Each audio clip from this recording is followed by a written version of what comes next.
Hey, what's going on YouTube? This is Devin with Jurassic Magic, and in today's video I'm going to go over a Final Fantasy commander that I believe is one of the best of the entire set. And the commander I am referring to is Sephiroth, Fabled SOLDIer. And even though I'm not into Final Fantasy, I gotta say this card looks really cool. I love the art design of the front and the back, and it is extremely powerful, maybe one I might consider building myself. However, a couple quick reminders. I do have a Patreon link down below in the description if you want to support the channel, and if you're looking for any of these cards today that I talk about, use my TCG player affiliate link. All you have to do is click on it, shop for the singles you want, and that's really it. Also, I do have a free Discord down below in the description too, where there is a great community talking about some of these spoilers and a lot of deck discussions in general. So definitely go check it out. But going back into the video, now let's talk about Sephiroth, Fabled SOLDIer, and how we could break it.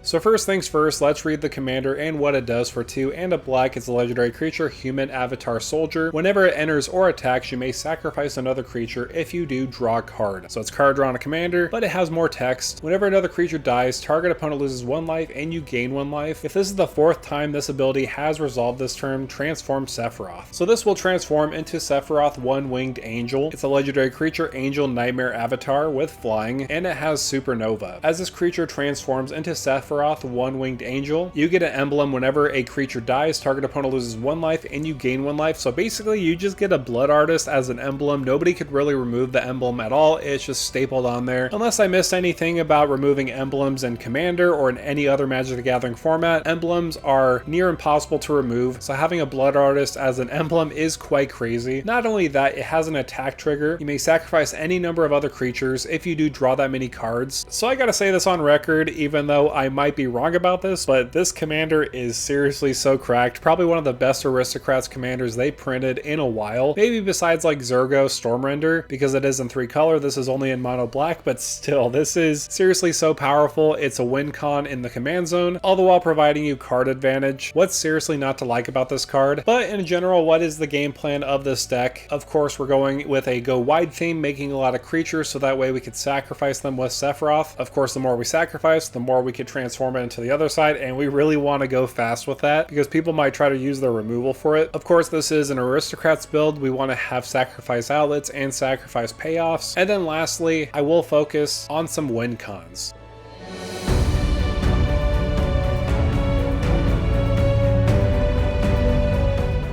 So like I mentioned previously, we want a ton of ways we could sacrifice creatures. One important way is putting a lot of creature tokens on the battlefield just to get things started. You could put a lot of redundant effects in the deck, something like Ophiomancer. At the beginning of each upkeep, if you control no snakes, create a 1/1 black snake creature token with Death Touch. So when we swing in with our commander, sacrifice that snake, we get a card to draw, and then we go to our next opponent's turn, we get that snake back. In a similar effect, Jadar is also another great option because at the beginning of your end step, if you control no creatures with Decayed, you create a 2/2 black zombie creature token with Decayed. On our turn, we could swing in with our commander, sacrifice that zombie, and then go to our end step, make the zombie again. Of course, there is also the classic Bitter Blossom. This is one incredible card that is worthy in any sacrifice build because at the beginning of your upkeep, you're just making a 1/1 black fairy, all at the expense of 1 life. So of course, there is token generation. You also have other ways of giving sacrifice fodder, something like Bloodghast. Whenever land you control enters, you may return the card from the graveyard to the battlefield. So that way, every turn, if you have a land drop, you can return it, sacrifice it with your commander, go back and forth as long as you have the lands for it. Of course, you could throw in Reassembling Skeleton, which basically just acts as you pay 2 mana to draw a card every turn because you just return this card from your graveyard to the battlefield tap. You swing in with your commander, sacrifice it, draw a card. That's simple enough. But I would say one of the better options would be Forsaken Miner. This is incredible because technically we are committing a crime targeting opponent with our commander's ability. Whenever you commit a crime, you may pay a black mana. If you do, return Forsaken Miner from your graveyard to the battlefield. Of course, this is part of a combo. I'll talk about it later on when we talk about win cons, but just by itself as an advantage piece of draining our opponents, this is excellent. And like I mentioned previously, because we are committing crimes, Gisa the Hellraiser is also another great option. It is an anthem for your skeletons and zombies. They will get menace and +1/+1. That is fine. However, whenever you commit a crime, you create 2 tapped 2/2 blue zombies on the battlefield. It only trigger once each turn, but again, I think that's all we really need, especially with our commander. If we sacrifice a creature each turn and we drain one opponent, we're targeting them them specifically, we get to make 2/2 black zombies on the battlefield per turn. So I'd definitely say Gisa is very strong in that way. Again, there are a ton of other ways we could get a lot of sacrifice fodder on the battlefield, because if we flip our commander, we sacrifice those creatures, we gain an insane amount of card advantage. But of course, on the flip side, we do have a lot of other sacrifice payoffs that could drain our opponents even further. Bloodars itself, Zulaport Cutthroat, or even Vengeful Blood Witch. Each of these are obviously very powerful in this type of deck when we're sacrificing creatures, making opponents lose life all the while we gain life. Of course, I had to mention Bastion of Remembrance. This one is also a very important piece because it's a sticky enchantment on the battlefield, all the while providing us a creature token when it enters. It's just perfect because, again, redundancy on Blood Artist effects will help us drain our opponents for a ton. I also like Drivnod Carnage Dominus, just amplifying our payoffs, including our commander. If a creature dying causes a triggered ability of a permanent you control to trigger, that ability triggers an additional time. So all those Blood Artist effects and our commander will double their triggers. So of course there's sacrifice payoffs, but I also wanted to focus on the sacrifice engines because they're equally as important, because our commander will only sacrifice one card a turn when it attacks. We need to amplify that to 4 so that we can flip it into the other side. So I would recommend some sacrifice outlets that are basically free. One that comes to mind, Viscera Seer. This is a classic. Sacrifice a creature, scry 1. That's simple enough. It can help us in the situation where we want to draw a card. We can look at the top card of the library and put it on the bottom if we don't like it. If you want to produce mana, Ashnod's Altar is a classic. Sacrifice a creature, add 2 colorless mana. And if you want to amplify it even further, you could use Phyrexian Altar, or one of my personal favorites, Warren Soul Trader. Because Warren Soul Trader, you could kind of bank that mana in the form of treasures. Of course, you're losing life, but that's not really a big downside with all our Blood Artist effects. We're going to be gaining so much life. Another classic that's very powerful, especially if you have a lot of 1/1 creatures, is Skull Clamp. You equip it by paying 1 mana to a creature that has 1 power and 1 toughness. That one would die, and then you get to draw 2 cards. One of the most busted cards in Magic the Gathering, because if you have a lot of weenies lying around and some mana, you could draw a serious amount of cards. So of course, those are the sacrifice engines and the sacrifice payoffs. However, we could dive a little deeper and talk about winning the game. So like I mentioned previously, Forsaken Miner can be a combo in this deck if you utilize a free sack outlet like Phyrexian Altar and Warren Soul Trader. Also, what's nice is your commander can be the win con, draining our opponents. So in order to start this combo, you could activate Warren Soul Trader or Phyrexian Altar to sacrifice Forsaken Miner, and when it does die, your commander will trigger targeting an opponent, draining them for 1 life and you gaining 1 life. And because you targeted somebody, Forsaken Miner will trigger, causing you to pay 1 black mana so that you can return it from your graveyard to the battlefield. And because you're gaining mana each time with the Warren Soul Trader or Phyrexian Altar, you get to repeat that over and over again, getting infinite death triggers, which will drain your opponents for the rest of the game. Of course, while that loop is happening, if it is the 4th time, you do have to switch it into the other version of Sephiroth, but that's completely okay because as it enters, you're gaining that emblem, so you'll permanently get that emblem of draining somebody specifically and gaining 1 life. Another way you could do essentially the same thing is by using Warren Soul Trader and Gravecrawler if you have your commander out on the battlefield too. This will be another infinite loop where you sacrifice Gravecrawler with Warren Soul Trader, and because Warren Soul Trader is a zombie, you can cast Gravecrawler from the graveyard to the battlefield by using that treasure token that you just gained off of sacrificing the Gravecrawler. So this is another infinite loop, and which means infinite death triggers for your commander to drain everybody on the table. So yeah, that's basically what happens when you have a Blood Artist in the command zone. That offers a lot more than just being a Blood Artist. It gets you card draw, and if you flip it onto the backside, it could be backbreaking. There's probably a bajillion other ways of using loops with Blood Artists, of course, and having it in the command zone means that you're going to be absolutely a target. But honestly, that's completely okay, because if you do manage to flip it into the other side, you get that emblem of the Blood Artist effect. Nobody can remove it at all whatsoever. So good luck to your opponents after that situation, because Sephiroth is seriously a menace. However, that is going to do it for me, guys. Thank you guys so much for coming by and watching this video on Sephiroth. This is one powerful commander. I'm glad it's just restricted to mono black, because if it had any more colors like white or even red, this could be extremely busted, even though just being in black by itself is still pretty powerful, especially in Aristocrats colors. But let me know down below in the comments, would you play this commander? It's kind of like giving you everything you want in Aristocrats, in my opinion. It's a Blood Artist and it's giving you card advantage. What's not to love about this commander? And to be quite honest, and I don't know if I'm over exaggerating, but I think this is one of the strongest commanders of the entire set and maybe of the entire year. Again, I might be over exaggerating. I don't want to overhype this card. However, I cannot deny how powerful this is, a Blood Artist in the command zone. And if you flip it onto the backside, you get an emblem of a Blood Artist effect. And not only that, it is getting you card advantage. This is everything you want in a commander. It gives you a win con and a way to gain advantage. So what's not to like about this commander? But let me know down below in the comments if I'm overreacting, or just let me know down below what you think about this. Is there any other cards that you could could utilize in this type of deck. I'd love to hear your thoughts. Also, make sure to like, share, and subscribe to the channel. And with that out of the way, thank you for stomping by.